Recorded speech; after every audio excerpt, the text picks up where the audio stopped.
Halo teman-teman, selamat datang kembali di series belajar algoritma struktur data. Di video kali ini kita akan lanjutkan pembahasan kita terkait array. Nah, di video sebelumnya kita sudah membahas ya terkait definisi array dan kita tahu ada beberapa karakteristik yang harus dipenuhi array. Dan saya sudah rangkum kurang lebih seperti ini ya, teman-teman bisa lihat lagi di sini. Nah, untuk bisa mengimplementasi array, kita harus paham dulu cara menggunakannya gitu ya. Ini agak kebalik sebenarnya. Karena kalau teman-teman mungkin pernah mengambil mata kuliah algoritma struktur data gitu, biasanya kalian harus disuruh implementasi dulu baru kalian pakai. Nah, ini membuat jadi sulit kan karena kita belum punya bayangan. Nah, sekarang kita balikkan sedikit, kita pakai dulu yang sudah ada, kemudian kita lihat dulu bagaimana cara kerjanya, baru bisa kita implement. Kita contek dari yang sudah jadi gitu ya. Ini cara belajar yang terbaik teman-teman. Nah, coba kita buat dulu sebuah array di sini di Golang. Ini bahasa Golang teman-teman. Nah, saya buat dulu array di sini. Cara membuatnya, kita buat dulu sebuah variabel. Kemudian saya tentukan tipe datanya. Nah, array itu adalah struktur data sekaligus juga tipe data. Ini tergantung dari bahasa pemrograman yang teman-teman gunakan. Nah, sebagai contoh, saya akan memesan sebuah array yang dapat menampung 3 buah bilangan bulat. Bilangan bulat artinya integer gitu ya. Nah, saya akan buat kayak gini. Oke. Ini adalah cara kita mengatakan ke Golang, saya butuh sebuah array. Array ini bisa menampung 3 buah elemen bilangan bulat atau integer. Nah, ini kita sebut sebagai creation ya, creation atau init gitu, cara membuatnya. Nah, kalau ini kita jalankan sekarang, kita print dulu ya. Coba kita print si s-nya. Yang terjadi, teman-teman perhatikan, itu akan menampilkan 3 buah bilangan bulat di sini yang semua nilainya itu adalah 0. Nah, ini sebenarnya bergantung kepada bahasa pemrograman yang kita gunakan. Di Golang, setiap kita memesan apa kita bilangnya, memesan memori gitu ya. Nah, setiap variabelnya ataupun setiap datanya itu akan diinisialisasi menggunakan zero value. Zero value di sini bukan berarti dia harus 0 atau 0, tetapi adalah default value dari tipe data tersebut. Nah, tipe data kita di sini adalah integer. Nah, default value dari integer itu adalah 0. Kalau saya ganti ini menjadi boolean gitu ya, tipe data boolean, nah, default value-nya adalah 0. Bukan 0, adalah false gitu. Nah, kalau saya ganti menjadi string, default value-nya adalah string kosong. Nah, coba kita perhatikan, nggak muncul, tapi sebenarnya di sini ada 3. Oke, mungkin berkelihatan, saya ganti dulu kayak gini. Saya akan buat kayak gini, print f kalau tidak salah. Oke, kemudian saya buat q di sini, saya kasih s, biar kita bisa melihat ada 3 string kosong di sini.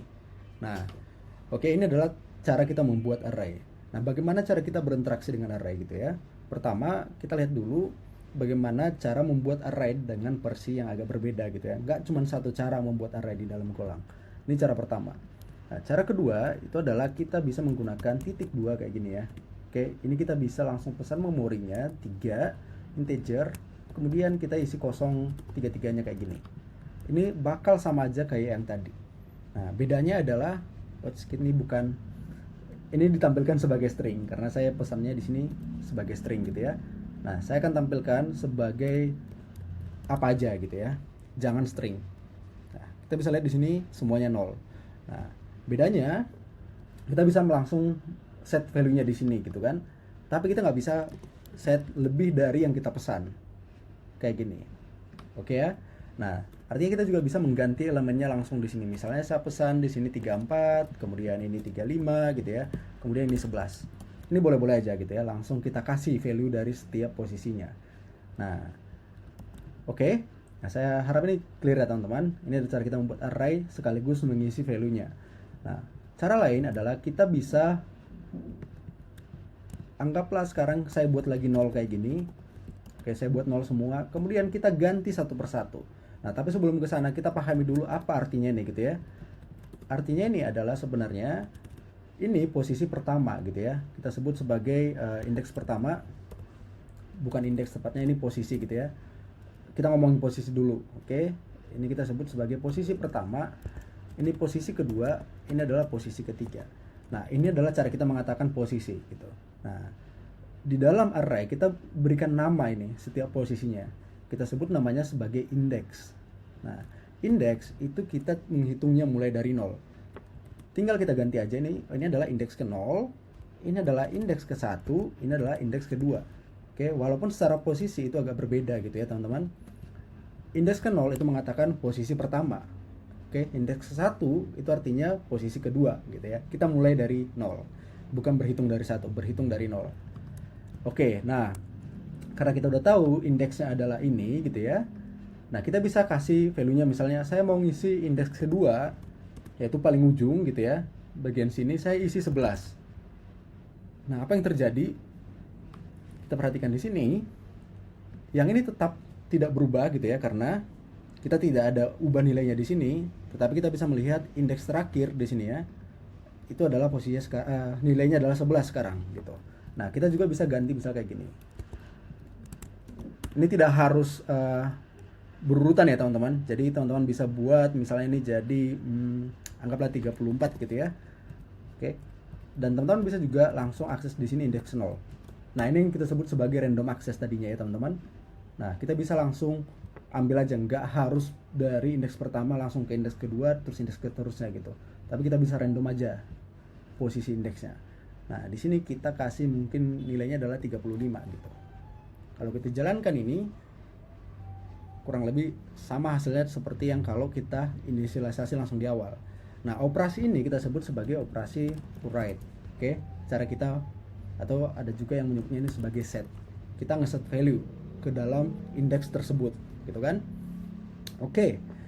Nah, kemudian bagaimana cara kita membacanya gitu ya? Nah, cara membacanya itu sama persis dengan ini, tapi kita tidak ada sama dengan di sini. Nah, misalnya nih, saya bakal akses satu persatu elemennya di sini. Saya bisa buat kayak gini.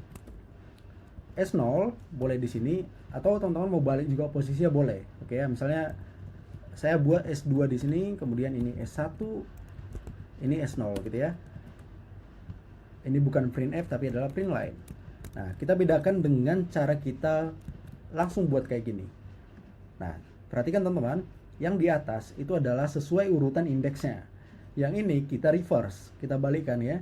11 jadinya ada di sini, 34 masih tetap di tengah karena dia elemen di tengah, 35 itu ada di paling belakang sekarang. Ini kita sebut sebagai cara kita membaca. Oke, read by index. Oke. Nah, operasi yang di sini, kenapa dia secara otomatis bisa menampilkan array, ya kan? Bisa menampilkan array dan ada kurung tutup kurung buka di sini. Oke, ini kita sebut sebagai operasi toString. ToString, atau ada juga yang menyebutnya adalah stringify gitu ya. Stringify. Oke. Nah, sebenarnya yang terjadi di sini adalah teman-teman, dia akan melakukan namanya iterasi di sini. Iterasi dari indeks ke 0 sampai indeks kedua gitu ya. Karena kita sampai punya indeks 2 di sini, ini ada sama dengannya gitu ya. Karena 2 masih valid. Nah, kemudian kita tambahkan i-nya secara terus-menerus kayak gini. Ups. Ini harusnya. Kemudian yang dilakukan di sini adalah print gitu. Anggaplah saya buat kayak gini ya.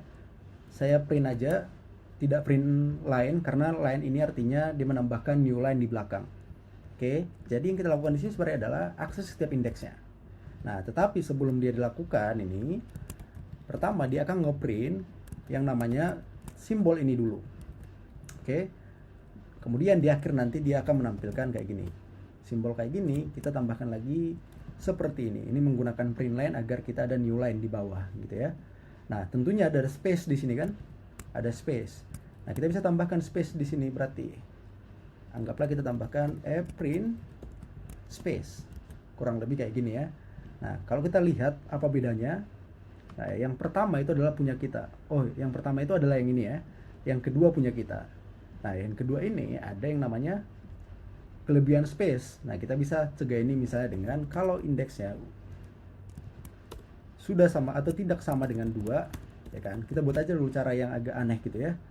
Yang brute force aja lah gitu. Nah, kita buat dulu kalau indeksnya tidak sama dengan 2, kita tambahkan space gitu ya. Dengan kayak gini kita menghasilkan value yang sama di sini ya. Tentu teman-teman bisa mengubah ini juga seperti ini. Misalnya saya ganti menjadi kurawal kayak gini ya. Nah, ini operasinya kita sebut sebagai toString. Oke. Nah, tentunya ada permasalahan di sini teman-teman. Kalau misalnya ternyata saya pesan ini menjadi 4 elemen gitu kan. Nah, kalau kita mau pesan 4 dan kita inisialisasi 3 itu boleh. Karena default value-nya nanti menjadi 0 gitu kan. Nah, yang terjadi perhatikan di sini. Nah, di sini benar nih. Oke. Yang di sini kita ambil satu-satu is oke lah gitu ya. Ini karena ambil satu-satu. Tapi yang bagian sini implementasi kita salah. Karena apa? Karena di sini kita hardcode nih nilai 2-nya. 2 itu adalah last index-nya. Nah, oleh karena itu ada satu operasi lagi di sini. Operasi untuk mendapatkan panjang dari array-nya gitu ya. Nah, teman-teman bisa aja langsung oke ganti di sini, ganti juga di sini gitu kan. Nah, tapi ada cara yang lebih baik, yaitu menggunakan operasi len.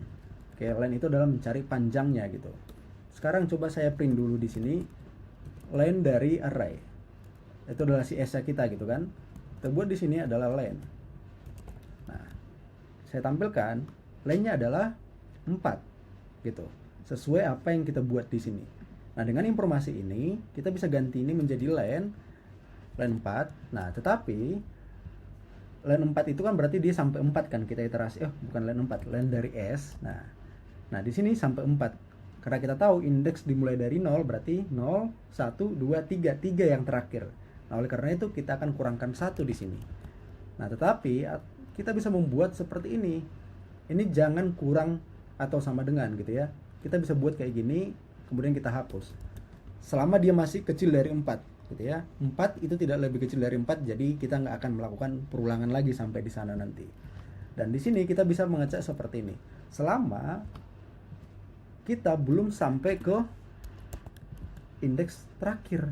Nah, kalau kita buat kayak gini, kita bisa mereplika fungsi toString gitu ya. Nah, jadi untuk merangkum apa yang kita lakukan di sini dan berkenalan dengan operasi-operasi dasar dari array, pertama teman-teman perhatikan di sini, kita harus bisa membuat array dulu.